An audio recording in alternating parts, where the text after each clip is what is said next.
Pemirsa, Polda Jawa Barat menggelar prarekonstruksi kasus pembunuhan Vina dan Eki di Cirebon, Jawa Barat pada Rabu malam. Dalam proses prarekonstruksi itu, polisi mengecek sejumlah lokasi tempat kejadian perkara pembunuhan.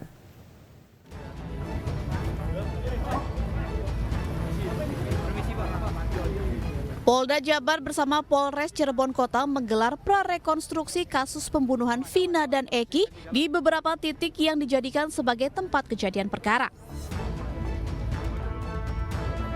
Ada 6 lokasi yang menjadi titik prarekonstruksi oleh polisi, mulai dari warung nasi di Jalan Saladra, tempat pencucian motor, tempat nongkrong para pelaku, Gang Bakti, depan SMPN 11 Cirebon hingga Jembatan Talun yang menjadi lokasi pembuangan jasad korban. Banyak warga sekitar yang menyaksikan prarekonstruksi ini. Flyover Talun ditutup satu jalur dan diberlakukan sistem kontraflow. Polisi juga mendatangkan para terpidana kasus Vina namun tetap berada di dalam kendaraan. Sementara itu, pengacara Peggy Setiawan alias Perok tidak diberi kabar terkait prarekonstruksi ini. Ini sebenarnya tidak dikabari ya mengenai rekonstruksi ini. Ya, kami kuasa hukum tidak dikabari. Kami malah tahunya dari rekan-rekan media. Nah, kami khawatir ya. Karena dalam KUHP yang namanya orang tersangka yang diancam ancaman hukuman 5 tahun lebih itu harus didampingi di tiap tahap pemeriksaannya. Nah, rekonstruksi ini kan bagian daripada pemeriksaan, bagian dari proses penyidikan untuk membuat terang ya peristiwa pidana. Nah, ini tidak didampingi kan kalau memang Peggy Setiawannya ada. Rencananya polisi akan menggelar rekonstruksi kasus pembunuhan Vina dan Eki pada Jumat 31 Mei 2024 bersama jaksa. Dari Cirebon, Jawa Barat, Toy Iskandar, iNews melaporkan. Adik Peggy, Luciana, mengungkap fakta baru terkait keterangan polisi yang menyebut Peggy Setiawan sempat mengganti identitas diri menjadi Robi Irawan. Luciana menyebut Peggy dan Robi merupakan kakak kandungnya dan 2 orang yang berbeda. Robi kakak saya.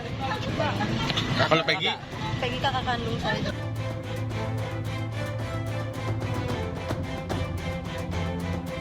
Fakta baru soal Peggy yang diduga mengganti namanya menjadi Robi terungkap. Terungkapnya hal itu membuat publik semakin bertanya, siapa sebenarnya Peggy?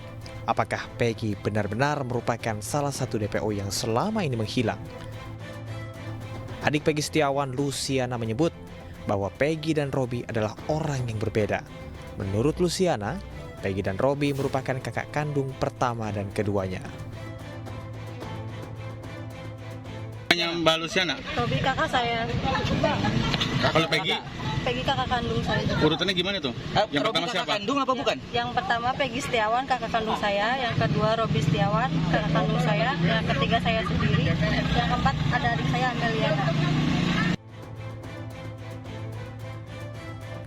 Sebelumnya, Kabid Humas Polda Jawa Barat, Kombes Pol Jules Abbas, menyebut Peggy Setiawan sempat berusaha untuk menghilangkan identitas dengan berganti nama menjadi Robi Irawan. Upaya tersangka PS menghilangkan identitas.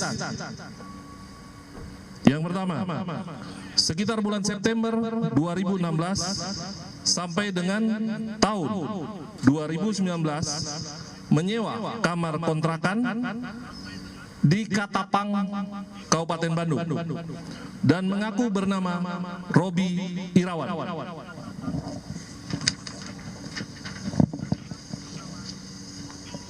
Dikenalkan oleh A. Saprudi kepada Tuti Jubaida adalah sebagai keponakannya yang bernama Robi.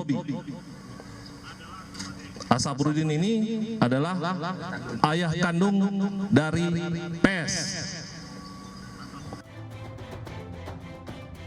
Dalam kasus ini, polisi juga telah menghapus 2 nama buronan dalam kasus kematian Vina dan Eki yang sempat dirilis Polda Jawa Barat. Di Reskrimum Polda Jawa Barat, Kombes Surawan menyebut hanya ada 1 nama buronan dalam kasus kematian Vina dan Eki. 2 nama lain yang beredar merupakan asal sebut. setelah kami melakukan penyidikan lebih mendalam, ternyata 2 nama yang disebutkan selama ini itu hanya asal sebut. Tim Liputan iNews melaporkan. Robi kakak saya. Kalau Peggy? Peggy kakak kandung saya.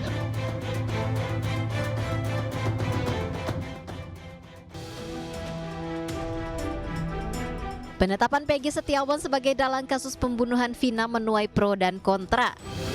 Dari sisi keluarga Vina melalui pengacaranya yaitu Hotman Paris Hutapea, dirinya menyayangkan penetapan Peggy sebagai aktor intelektual terlalu tergesa-gesa. Hal ini disampaikan Hotman Paris pada Rabu siang. Mendapat informasi bahwa 6 dari terpidana ini sudah di BAP lagi oleh Polda Jabar dalam minggu-minggu terakhir ini. Ternyata katanya 5 terpidana ini mengatakan bukan Peggy pelaku yang DPO, hanya 1 yang mengakui. Jadi 5 lawan 1. 5 terpidana ini mengatakan di BAP bahwa bukan Peggy pelakunya yang DPO, sedangkan 1 mengakui. Jadi 5 lawan 1. Itu terhadap Peggy, ya. Jadi terhadap Peggy, keluarga mengatakan agar Polda Jabar jangan dulu terburu-buru mengambil keputusan bahwa Peggy adalah yang pelaku DPO. Sekarang bagaimana sikap keluarga terhadap 2 pelaku DPO yang katanya adalah fiktif? Menurut Hotman, 5 dari 6 terpidana yang telah menjalani BAP ulang mengaku Peggy bukanlah pelaku pembunuhan Vina. Sementara 1 terpidana lain menyatakan Peggy sebagai pelaku. Atas dasar pengakuan para terpidana, Hotman meminta Polda Jawa Barat untuk tidak gegabah dalam penetapan Peggy sebagai tersangka. Sementara keluarga Vina juga meminta polisi tetap menelusuri 2 DPO lainnya. Mengingat persidangan awal tahun 2016 menyebutkan ada 3 DPO.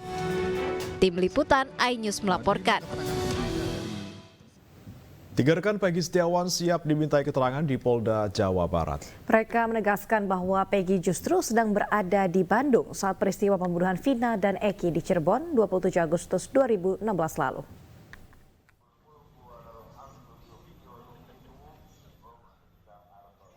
Di rumah Peggy Setiawan di Cirebon, Jawa Barat inilah berkumpul 4 orang yang merupakan 3 rekan pekerja Peggy, yakni Suharsono, Suparman, Ibnu, dan 1 adiknya bernama Robi Setiawan. 3 rekan kerja Peggy telah menerima surat pemanggilan pemeriksaan oleh Ditkrimum Polda Jawa Barat dan siap memberikan kesaksian bahwa Peggy berada di Bandung saat kejadian dan tak mengetahui pembunuhan apalagi sampai terlibat. Pemanggilan jadi saksi. Iya. Rencana akan hari Jumat iya, jam berapa? 31 di Polda ya? Iya. Ini berapa orang Mas yang nerima surat ini Mas? 3. Oh, 3 orang. Iya. Semua teman Peggy semua. Iya. Siapa aja 3 orang itu yang dapat surat? Ibnu, Suparman, saya. Oh, 3 orang. Sama isinya? Sama. Jamnya sama bareng. Iya. Dan Mas semuanya siap untuk memberikan kesaksian. Apa akan diberikan kesaksian nanti ya? Iya. Apa aja? Ya, kesaksian yang saya ketahui kalau Peggy ada di Bandung.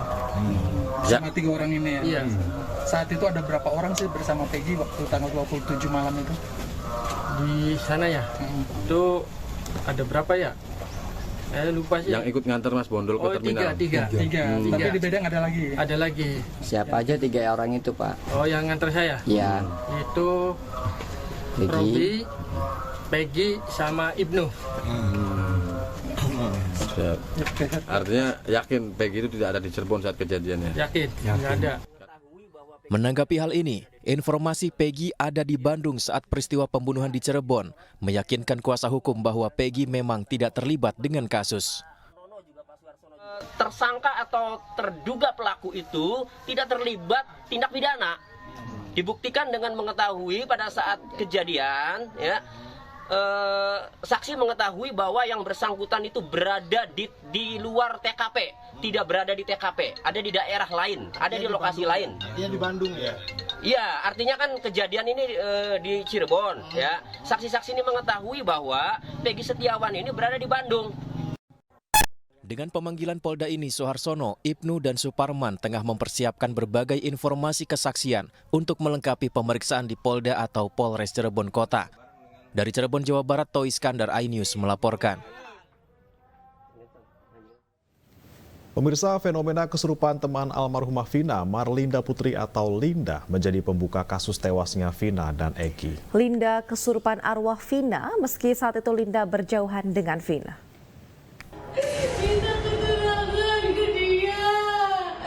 Itu beda pasti. Dia berbelit-belit, dia yang lakuin. Dia ngapain Vina? Dia ngapain Vina?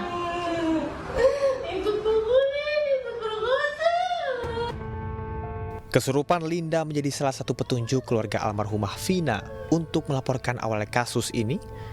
Lalu bagaimanakah Linda bisa dirasuki arwah Vina? Ini bukan merupakan suatu bukti, namun suatu indikasi. Ataupun orang mengatakan itu petunjuk. Lah, benar dan tidaknya, pengertian benar dan tidaknya, itu nanti kenyataan nggak sesuai fakta atau tidak. Ketika membuktikannya, kita nggak bisa membuktikan. Nanti yang membuktikan mungkin para hakim, para dan lain sebagainya, yang para berwenang. Kalau memang terjadi kecocokan, lah, oh ternyata iya. Lah, proses-proses yang demikian ini biasa ada di dalam masyarakat. Sementara Marlinda Putri atau Linda muncul ke publik dan memenuhi panggilan polisi. Linda mengaku dirinya tidak mengenal dekat Vina. Dirinya hanya bertemu 4 kali dengan Vina dan baru 1 tahun mengenal Vina. Bahkan saat kejadian Linda sudah lama tidak bertemu dengan Vina. Terakhir kontak dengan almarhum Vina sebelum kejadian berapa hari, Mbak? Sudah lama. Ada sebulan sebelum kejadian terbunuh. Sudah lama banget. Lebih dari 6 bulan mungkin. Lantas apakah Linda kesurupan karena merasa empati terhadap almarhumah Vina atau memang Linda mengetahui sesuatu dari kasus ini? Misteri kasus pembunuhan Vina dan Eki memantik perhatian publik usai tayangnya film berjudul Vina Sebelum 7 Hari. Berikut kilas balik kronologi pembunuhan, penangkapan para pelaku, dan akhir pencarian dalam pembunuhan hingga polisi yang meralat jumlah DPO.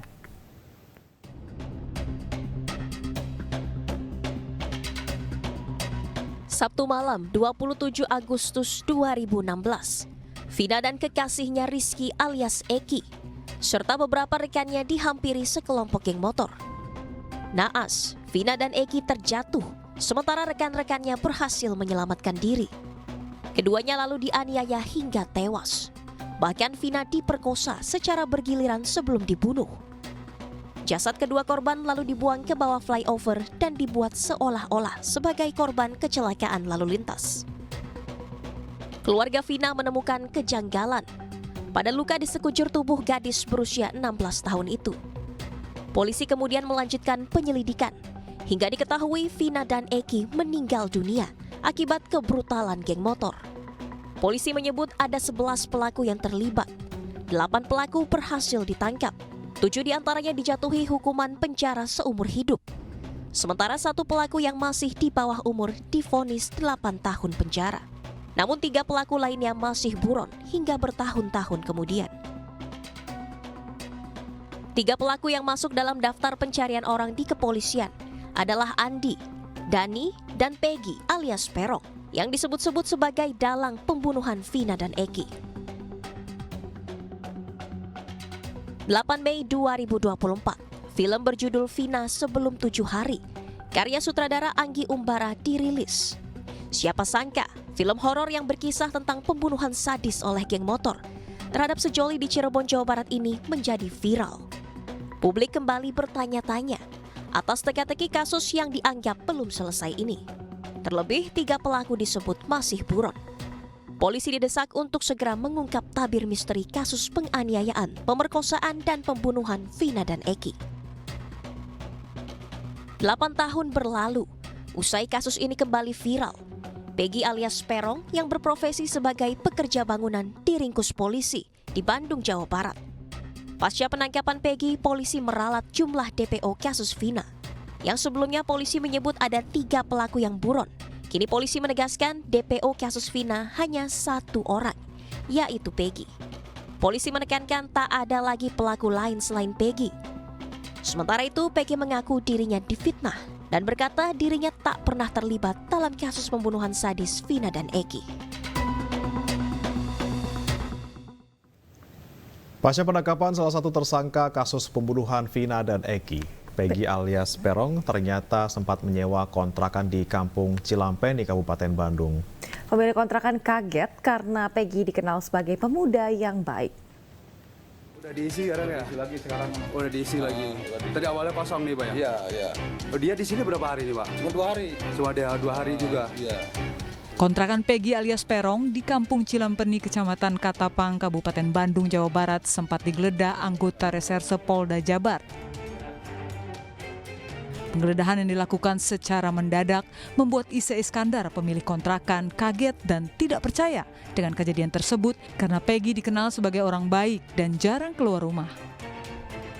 Peggy sempat tinggal bersama Rudi Irawan, orang tuanya, selama 3 hari.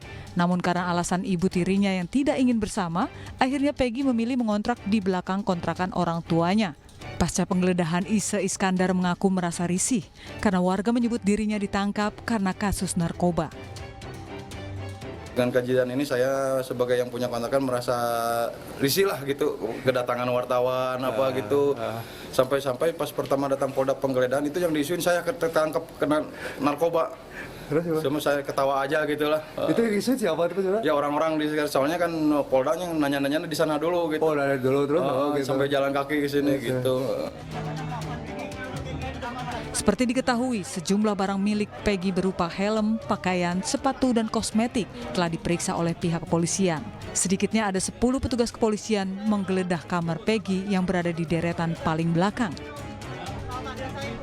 Dari Kabupaten Bandung, Jawa Barat, Yuan Pangestu, iNews melaporkan. Anda kembali di iNews Pagi. Pemirsa, Ikatan Jurnalis Televisi Indonesia atau IJTI, Koordinator Daerah Surabaya menggelar unjuk rasa dan aksi teatrikal menolak sejumlah pasal kontroversial yang mengancam kemerdekaan pers dalam rancangan Undang-Undang RUU Penyiaran.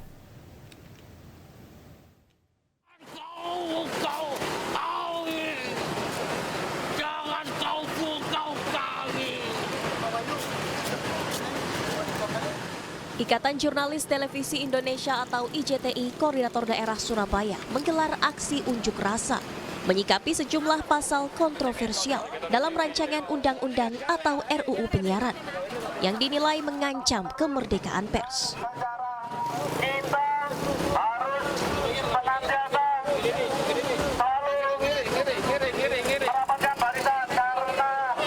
Aksi diawali dengan berjalan mundur, menggambarkan sejumlah pasal dalam RUU Penyiaran sebagai kemunduran bagi kemerdekaan pers Indonesia. Aksi digelar di Taman Apsari di depan Gedung Negara Geraha di Surabaya pada Rabu siang. Kami akan melawan! Kami akan melawan! Jangan kau bungkam kami! Selain berunjuk rasa, IJTI Surabaya juga menggelar aksi teatrikal yang menggambarkan pembungkaman jurnalis oleh penguasa. Aksi teatrikal ini menyoroti RUU Penyiaran yang melarang penyiaran eksklusif jurnalistik investigasi. Proses penyusunan RUU Penyiaran ini tidak melibatkan organisasi, profesi jurnalis, dan komunitas pers. Yang ini yang kemudian berpotensi atau tidak cermatnya dalam melakukan penyusunan rancangan undang-undang penyiaran ini. Dalam orasinya, IJTI Surabaya menyampaikan 3 pernyataan sikap. Pertama, agar seluruh pasal bermasalah yang mengancam kemerdekaan pers dibatalkan. Kedua, agar melibatkan Dewan Pers dan masyarakat pers dalam pembahasan RUU Penyiaran. Ketiga, mendesak pemerintah mengembalikan pers sebagai pilar keempat demokrasi. Dari Surabaya, Rahmat Ilyasan, iNews melaporkan. Pemirsa, sidang lanjutan perkara dugaan pemerasan dan gratifikasi di lingkungan Kementerian Pertanian mantan Menteri Pertanian Syahrul Yassin Limpo kembali digelar. SYL menolak tuduhan yang menyudutkan intervensi keluarganya di Kementerian Pertanian. Saya tidak pernah diintervensi oleh keluarga saya tentang jabatan. Oleh karena itu pernyataan Joyce saya tolak. Joyce adalah 3 yang disodorkan oleh Nasdem. Dan saya pilih Joyce karena dia sudah punya pengalaman sebelumnya menjadi Menteri Perdagangan. Ini dia. Joyce, ya. Iya. Jadi tidak betul ada pernyataannya bahwa itu rekomendasi anak saya tidak biasa campur urusan saya. Minta maaf karena ini penting sekali. Yang kedua, saya tolak semua pernyataan bahwa dia tidak tahu menahu. Ini waketum loh. Ini sekjen. Sekjen itu dinamis, proaktif, nggak mungkin. Termasuk diantaranya izin ketua, lukisan. Dia kan MC di situ, dia panitia. Dia tahu di mana lukisan itu, saya nggak tahu. Jadi kalau sama sekali dia bilang saya tidak tahu, saya tolak itu. Dan saya akan sampaikan di pembelaan saya. Bahkan lukisan itu saya sampai detik ini, saya tidak tahu lukisan itu kayak apa. Kalau Kementan beli, kenapa tidak dibawa Kementan? Siapa yang suruh bawa ke sana? Itu aja ketua minta maaf. Mohon menjadikan pertimbangan. Saya akan nyampaikan. Di persidangan, keluarga mantan Menteri Pertanian Syahrul Yassin Limpo juga kembali dihadirkan sebagai saksi. Keluarga yang bersaksi ada 3 orang, yakni istri SYL Ayun Sri Harahap, anak SL Kemal Redindo, Syahrul Putra, dan cucu SYL Andi Tenri Bilang Rasidah Melati. Ketiganya sempat memberikan keterangan di sidang tipikor pada Senin 27 Mei 2024 lalu, namun baru jaksa penuntut umum dari KPK yang menggali keterangan karena keterbatasan waktu. Jaksa pun diminta majelis hakim untuk kembali menghadirkan keluarga SYL di persidangan. Di salah satu kesaksiannya, cucu SYL Andi Tenri Bilang Radisyah atau Bibi membenarkan menerima uang 10 juta setiap bulan saat menjadi karyawan magang dengan SK di Kementerian Pertanian. Akan memeriksa apakah setelah uang-uang itu ditukar, saksi masukkan ke rekening saksi lagi? Saya tidak ingat, Pak. Coba ditutup. Tidak ingat. Ini ya, rekening Pak. Saksi sudah disita ya? Iya, Pak. Ya kan? Di sini nanti. Di sini banyak uang masuk, ada 100 juta, 50, 300. Saksi tahu enggak sumber uang yang masuk itu? Iya, intinya itu sebenarnya. Kalau saksi kan saya tanya tadi bilang saya lupa. Ini kan ada bukti jejak transaksi keuangannya. Tadi aja dia. Benar ada masuk di rekening saudara sejumlah uang sebanyak yang Pak Jaksa tanyakan tadi? Kalau saya tukar itu, Pak, itu uang ibu saya. Oh, dari ibu saksi, Bu Tita? Iya, Pak. Baik yang dolar maupun yang rupiah? Iya, Pak. Apa penjelasan Bu Tita uangnya dari mana? Tahu tidak saudara? Tahu tidak saudara?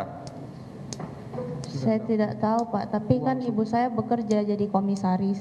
Ya. Dan sebelumnya anggota dewan juga. Ya. Dijelaskan tidak maksud saya pada saat itu uangnya atau hanya dikasih langsung saksi masukkan saja begitu? Tidak dijelaskan, Pak. Di sini termasuk ada yang 10 juta banyak ini. Kalau yang 10 juta ini saksi bisa menjelaskan tidak apakah itu yang uang 10 juta dari Bu Rini kemarin dari Biro Hukum itu atau uang yang berbeda lagi? Di sini ada hampir setiap bulan 10 juta. 2022 ya saksi nyebut kemarin ya?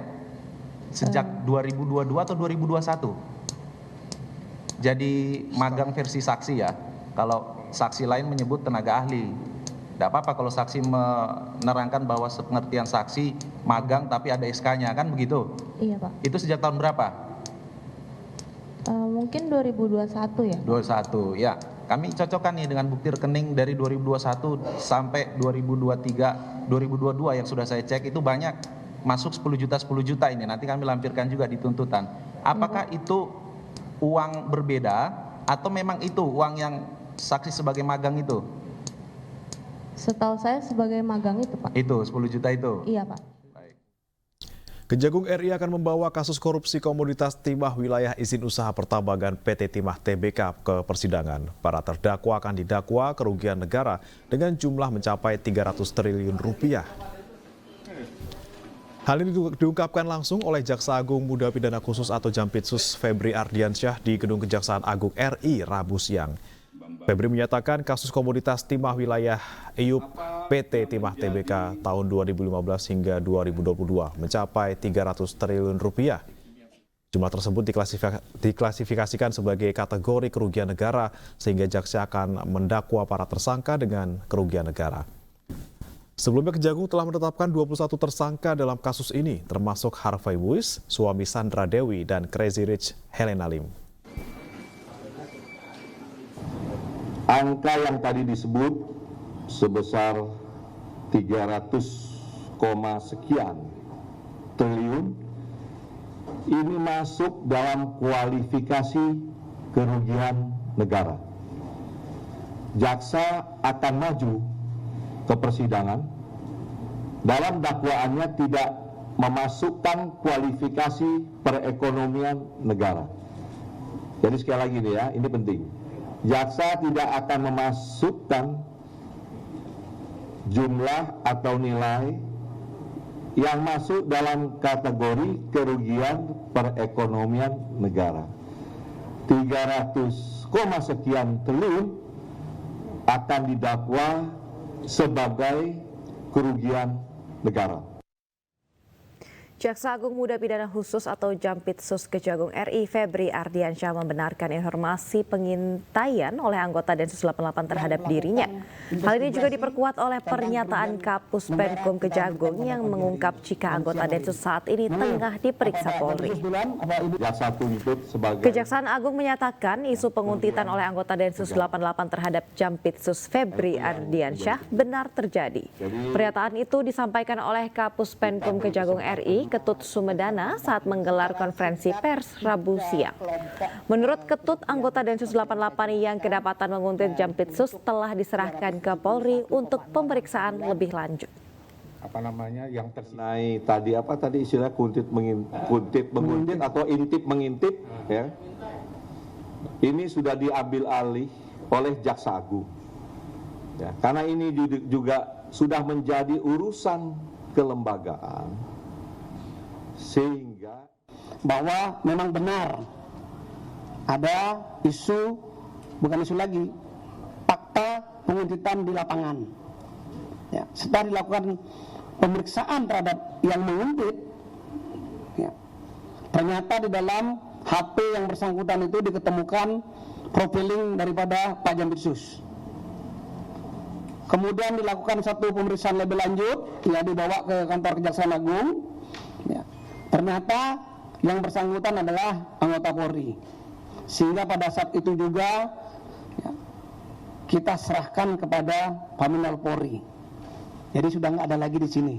Ya, pada saat itu juga, malam itu juga, karena yang bersangkutan adalah anggota Polri, kita serahkan kepada.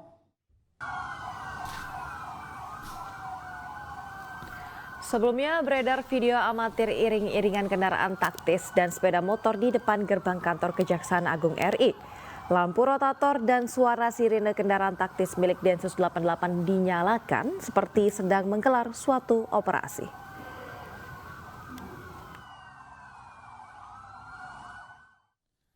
Pemirsa, sidang dugaan kepemilikan senjata api ilegal digelar di Pengadilan Negeri Lubuk Pakam, Deli Serdang, Sumatera Utara. Sidang lanjutan ini berisi agenda mendengarkan keterangan saksi. Terima kasih, silakan duduk kembali.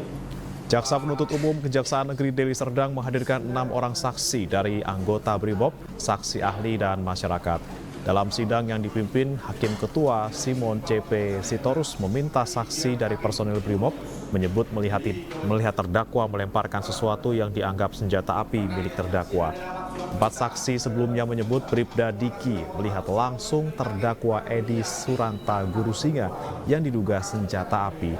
Saksi ahli dari Direktorat Intelkam Polda Sumut juga dihadirkan. Sidang terkait terdakwa yang diamankan Satbrimob Polda Sumut 5 Maret 2024. Saat itu aparat menemukan barang bukti senjata api, magazine, dan beberapa amunisi.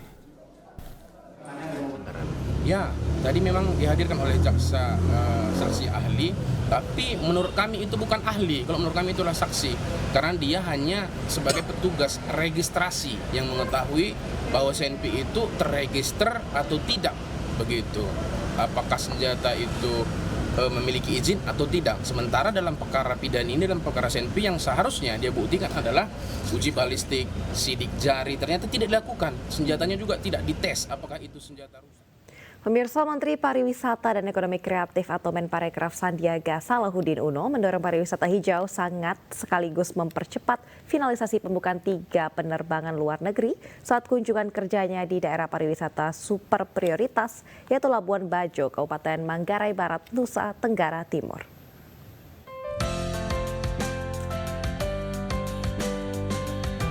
Dalam kunjungan kerjanya ke Labuan Bajo, Manggarai Barat, Nusa Tenggara Timur, Rabu lalu, Menparekraf Sandiaga Uno melakukan kerjasama untuk mendorong pariwisata hijau. Sandiaga juga mengapresiasi beberapa pihak yang sangat aktif memperhatikan kelestarian lingkungan dengan melakukan bersih-bersih sampah di sekitaran pantai dan lautan yang ada di Labuan Bajo. Menparekraf menjalin sinergi bersama Pandawa Group, Najwa Shihab, dan salah satu perusahaan air kemasan untuk mewujudkan Labuan Bajo sebagai destinasi green tourism. Mengapresiasi kerjasama ini dan harapannya pariwisata hijau ini akan terus berlangsung dan berkelanjutan untuk menjaga kelestarian alam kita dan berdampak positif kepada kesejahteraan masyarakat kita. Menparekraf juga akan mempercepat realisasi pembukaan penerbangan luar negeri dari Singapura, Malaysia, dan Australia ke Labuan Bajo. Dari Labuan Bajo, Nusa Tenggara Timur, Yosef Mario Antognoni, iNews melaporkan. Kamar Dagang dan Industri atau Kadin Indonesia dan Thales Group menyelenggarakan acara Innovation Day di Jakarta. Acara ini berfokus pada keamanan siber, menyoroti peluang besar dan tantangan yang akan dihadapi di Indonesia.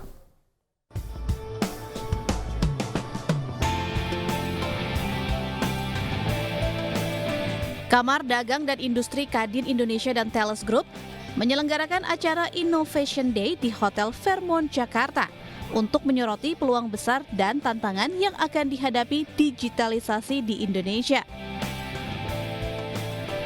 Hadir selama lebih dari 45 tahun di Indonesia, Thales Group melihat potensi yang terus berkembang di sektor digital Indonesia dan memposisikan dirinya sebagai mitra teknologi untuk menghadapi pasar yang kini sedang berkembang pesat. Nah, yang kita kolaborasikan ini dengan Kadin itu adalah soal pertahanan di cyber, di dunia cyber gitu, atau cyber security. Jadi kita rencananya akan tanda tangan MOU kerjasama itu untuk membuat suatu membangun industri cyber security itu untuk melindungi para industri di Indonesia. We work on developing new technologies in a number of domains, in particular in the digital domain that are then applicable to all our market segments, defense, aerospace, and digital identity and security. And it's very interesting for us to create this opportunity of an interaction with our customers and partners in Indonesia, and we're very thankful for Kadin to co-host this event with us. Kadin Indonesia dan Thales berbagi tujuan yang sama dalam mendorong peluang bisnis di domain digital. Visi Kadin Indonesia dan Thales sebagai perusahaan teknologi adalah bahwa digitalisasi dan inovasi akan memperkuat kedaulatan Indonesia. Dari Jakarta, Henry Aprila, Suryali Santoso, iNews melaporkan. Pemirsa, jelang malam perlombaan Miss Indonesia 2024, Miss World 2023, Kristina Sigova mengunjungi redaksi MNC Media di iNews Tower, Jakarta Pusat. Dalam kunjungannya, Miss World asal Republik Ceko ini berkeliling ke sejumlah fasilitas penyiaran di salah satu media terbesar di Indonesia ini.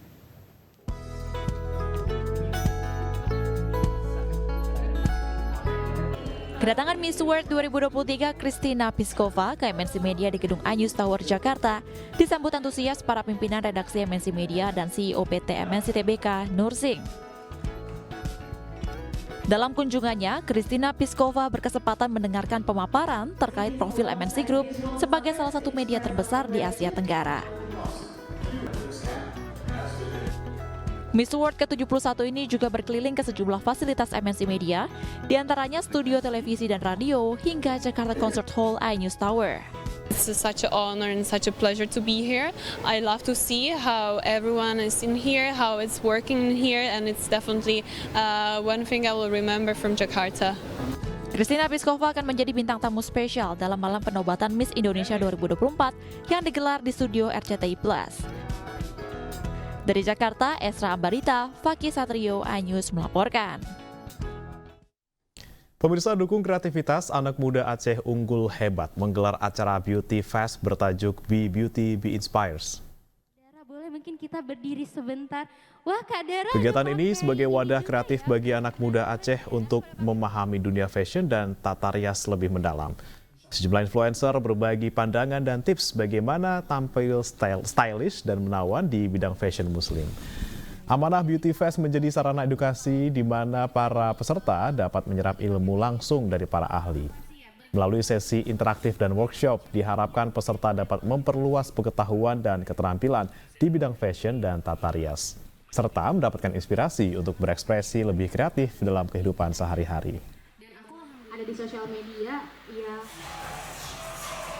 Sementara itu, guna menyalurkan bakat dan juga minat bagi pengembangan SDM dan talenta muda, digelar kompetisi Fun Futsal di Kota Banda Aceh.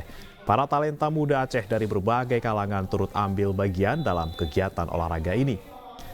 Selain menjaga kesehatan, kompetisi ini juga untuk mempererat hubungan silaturahmi antar komunitas, khususnya bagi para penggiat sepak bola dalam ruangan.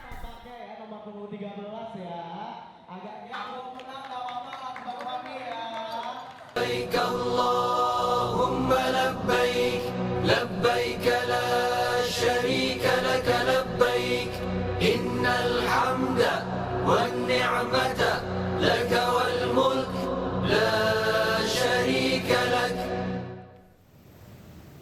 Kembali di iNews Pagi, pemirsa, petugas layanan perlindungan haji perlindungan jemaah atau Linjam harus siap berkorban menjaga dan melindungi jemaah haji Indonesia. Salah satunya adalah petugas haji dari prajurit TNI AD bernama Raini Armita. Dan berikut kami hadirkan informasinya untuk Anda.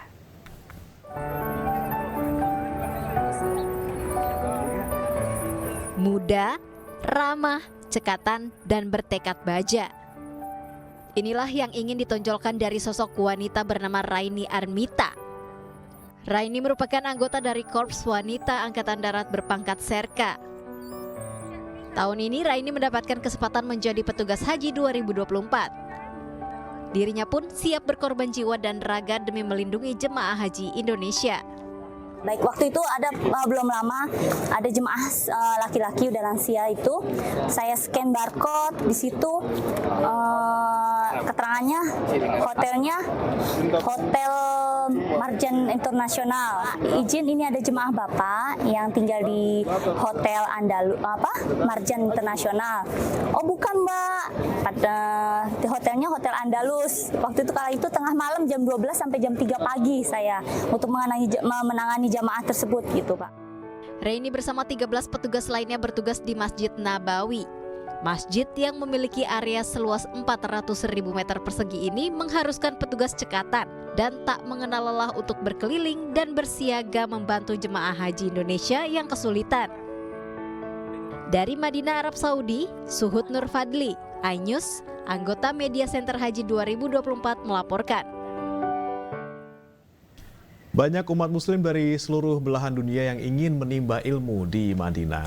Tak terkecuali mahasiswa dari Indonesia, salah satu kampus yang menjadi incaran adalah kampus Universitas Islam Madinah. Dan berikut informasinya untuk Anda.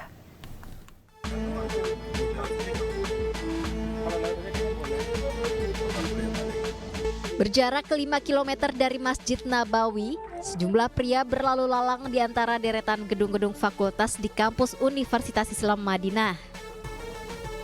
Untuk mendaftar kuliah di UIM tidak diwajibkan bisa berbahasa Arab. Dikarenakan para mahasiswa akan mendapatkan kuliah bahasa Arab terlebih dahulu di 2 semester awal. Setelahnya, baru para mahasiswa mengikuti kuliah sesuai jurusan yang mereka pilih. Salah satu mahasiswa yang belajar di UIM adalah Ahmad Bukhari, pria asal Jakarta yang sudah duduk di semester 6 jurusan syariah di UIM. Iya, kenapa memilih kuliah di sini? Di antaranya adalah karena ini adalah kota Madinah yang merupakan kota Nabi SAW, dan di sini sangat mendukung untuk menuntut ilmu syar'i dan juga menuntut ilmu yang lainnya. Karenanya di sini kita lebih memilih untuk kuliah di sini juga karena full beasiswa, dan masya Allah di sini banyak para ulama yang ada di Madinah sehingga kita bisa menimba ilmu dari mereka. Bedanya apa secara sistem perkuliahan di sini dengan di Indonesia? Untuk perbedaannya mungkin tidak terlalu signifikan ya. Cuma kita mendapatkan lingkungan yang sangat mendukung untuk kita menuntut ilmu dan mendapatkan guru-guru dan teman-teman yang mungkin kita dapat belajar lebih dari mereka, karena di sini dari banyak negara berkumpul menjadi satu di Universitas Islam Madinah. Dirinya mendapatkan beasiswa di kampus khusus untuk kaum Adam ini. Berbagai fasilitas pun ia dapatkan. Ya, alhamdulillah kita semua mendapatkan full beasiswa di sini.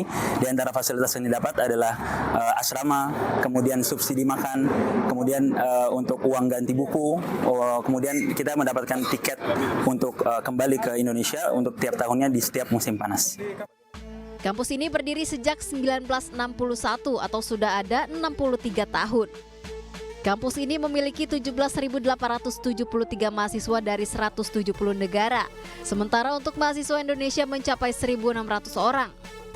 Mereka pun tersebar di 9 fakultas, di antaranya Syariah, Al-Quran, Hadis dan Studi Islam, Dakwah dan Usuluddin, Bahasa Arab, Hukum, Komputer dan Sistem Informasi, Teknik, dan Sains. Beberapa mahasiswa bahkan ada yang menjadi tenaga pendukung petugas penyelenggara ibadah haji di Arab Saudi untuk membantu para jemaah haji. Dari Madinah, Arab Saudi, Suhud Nur Fadli, iNews, anggota Media Center Haji 2024 melaporkan. 432 jemaah calon haji asal Kabupaten Garut, Jawa Barat diberangkatkan menuju Tanah Suci. Isak tangis mewarnai keberangkatan para jemaah yang diantarkan oleh keluarganya.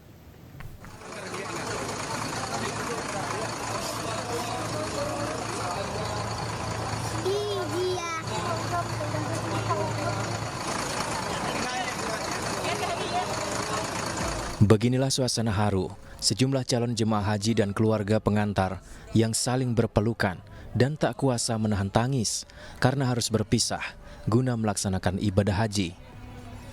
Pelepasan calon jemaah haji ini dipimpin langsung oleh unsur Forkompimda Garut, Jawa Barat.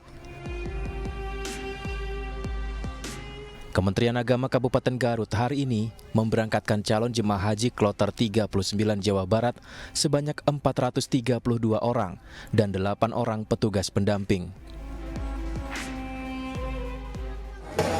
Kita semua merasa bahagia dan gembira memberangkatkan seluruh calon jemaah haji yang tergabung dalam kloter 39 yang jumlahnya 432 calon jemaah haji ditambah petugas 8 orang. Dan insya Allah mereka semua dalam kondisi yang sehat, dan mari kita doakan semoga mereka bisa menjalankan seluruh rangkaian ibadah hajinya, baik rukun hajinya, wajib hajinya, dan sunnah-sunnah yang lainnya.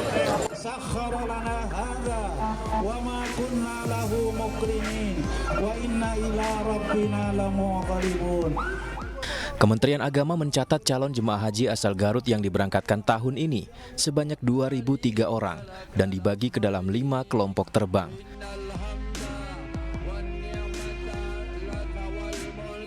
Dari Garut, Jawa Barat, II Solihin, iNews melaporkan.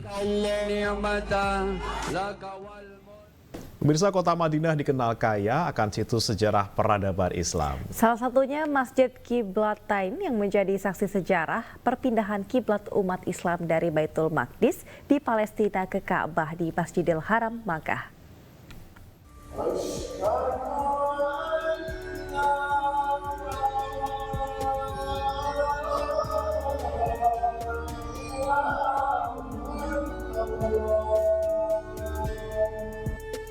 Kumandang azan yang merdu memanggil umat Islam untuk segera melaksanakan sholat berjamaah di masjid. Salah satunya di Masjid Qiblatain yang terletak sekitar 7 km di sebelah timur laut Masjid Nabawi. Uniknya, Masjid Qiblatain adalah masjid yang memiliki dua kiblat. Qiblatain artinya dua kiblat. Kiblat pertama yang menghadap ke Masjid Al-Aqsa di Baitul Maqdis, Palestina, dan kiblat kedua menghadap ke Ka'bah di Masjidil Haram, Makkah. Perintah perpindahan kiblat ini terjadi pada tahun kedua Hijriah di bulan Sya'ban, saat Nabi Muhammad SAW sholat zuhur berjamaah dan menerima wahyu Allah. Di saat sholat zuhur inilah wahyu turun, karena itu merupakan perintah spontan dan langsung baginda Rasul itu mengalihkan kiblatnya itu dari Baitul Maqdis ke Baitullah Ka'bah. Ini kemudian diikuti oleh semua jamaah. Kini sebagai penanda kiblat lama yang ke Baitul Maqdis, di atas pintu masuk ke ruang salat dipasang ornamen yang desainnya merupakan reproduksi mihrab Sulaimani seperti di ruang bawah Kubah Sakhrah atau Kubah Batu di Yerusalem. Masjid yang dikenal dengan nama Masjid Bani Salamah ini dibangun Sawad bin Ghanam bin Ka'ab pada tahun kedua Hijriah dan telah mengalami beberapa kali pemugaran hingga renovasi. Pada tahun 1987, pemerintah Kerajaan Arab Saudi di bawah Raja Fahd memperluas dan merenovasi tanpa menghilangkan ciri khas masjid, seperti ruang sholat yang mengadopsi geometri dan simetri ortogonal dengan menonjolkan menara kembar dan kubah kembar. Dari Madinah, Arab Saudi, Suhud Nur Fadli, iNews, anggota Media Center Haji 2024 melaporkan. لبيك اللهم لبيك لبيك لا شريك لك لبيك إن الحمد والنعمة لك والملك لا شريك لك. Presiden Joko Widodo takziah ke rumah duka almarhumah Syarifah Salma, istri dari Habib Lutfi bin Yahya. Jokowi didampingi sejumlah menteri seperti Menteri Agama Yakut Khalil Qomas, Menteri PUPR Basuki Hadi Mulyono, Menteri Perhubungan Budi Karya Sumadi, dan Mensesnek Pratikno. Almarhumah Syarifah Salma binti Hashim bin Yahya meninggal dunia di usianya yang ke-67 tahun akibat sakit. Istri dari pimpinan Thorikoh dunia ini dikenal sebagai salah satu tokoh perempuan yang banyak dikagumi. Jenazah almarhumah Syarifah Salma dimakamkan Rabu sore di Pemakaman Umum Sapuro.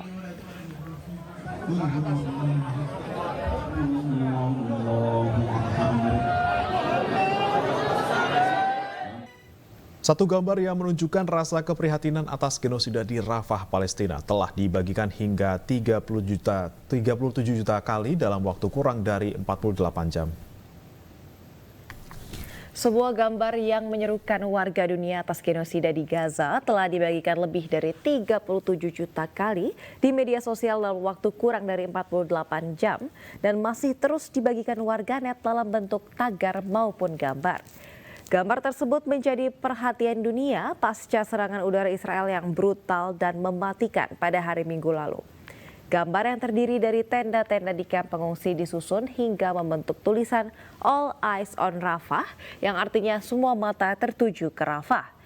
Rafah berada di selatan Gaza dan 45 warga sipil tewas usai diserang pasukan Israel.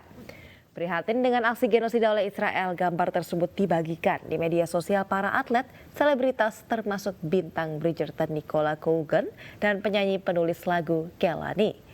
Tak ketinggalan artis top India Varun Dhawan hingga Priyanka Chopra.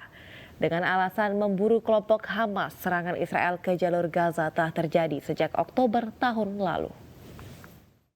Anda kembali di iNews Pagi, pemirsa. Persija Jakarta bersiap menjelang turnamen RCTI Premium Sports. Meski tidak diperkuat, beberapa pemain inti Macan Kemayoran optimis bisa meraih hasil maksimal.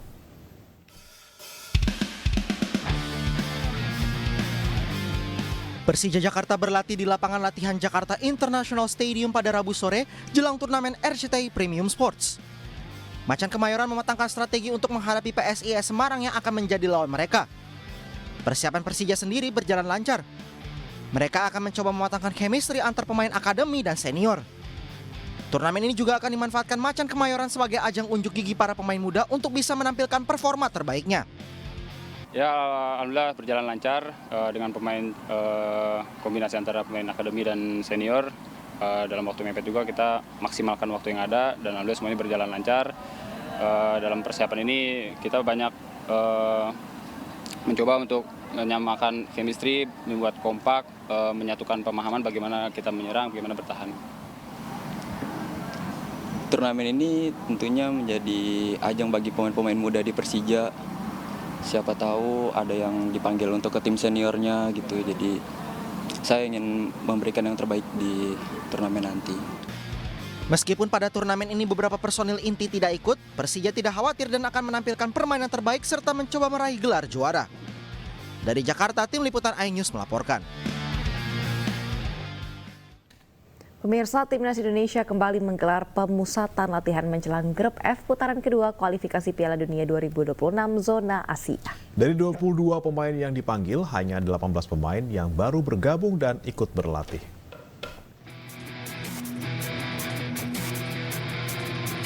Indonesia akan melanjutkan perjuangannya dalam lanjutan grup F putaran kedua kualifikasi Piala Dunia 2026 zona Asia. Pelatih Timnas Indonesia Shin Tae-yong memanggil 22 pemain. Namun dari jumlah itu baru 18 pemain yang bergabung dan ikut berlatih. Terdapat 4 pemain yang masih belum hadir seperti Jay Itzes, Justin Hopner, Jordi Amat, dan Pratama Arhan. Dalam latihan kali ini Shin Tae-yong memberi porsi yang ringan. 네, 우리 대표 선수들이 어제 저녁에 밤늦게까지 온 선수도 있고 해서 오늘 첫 훈련하는데 이미 오전에 코어 훈련을 했고 오후에는 이제 훈련장 나와서 첫 훈련하는데 지금 오늘 훈련은 전반적으로 선수들이 쉬다 왔기 때문에 그냥 가벼운 근력 푸는 정도 이 정도 생각하시면 되겠습니다. Terkait laga melawan Irak di Stadion Utama Gelora Bung Karno, Jakarta pada 6 Juni mendatang, gelandang Timnas Indonesia Tom Hae yakin skuad Garuda punya peluang bagus untuk meraih kemenangan. Yeah, I think it's a strong opponent. They've shown it, but I think we've also shown the last games that we have quality now, and yeah, we play at home, of course. So this is for us also an advantage. So yeah, it's gonna be a fight, but yeah, that's the thing we need to do. We need to play hard and make a fight. Timnas Indonesia sendiri hanya butuh 1 kemenangan di kualifikasi Piala Dunia 2026 zona Asia untuk lolos ke putaran ketiga dan meraih tiket ke Piala Asia 2027. Sebelum melawan Irak, skuad Garuda akan menjalani laga uji coba melawan Tanzania pada minggu mendatang. Dari Jakarta, Irfan Hardiansyah, Dimas Winardi, iNews melaporkan.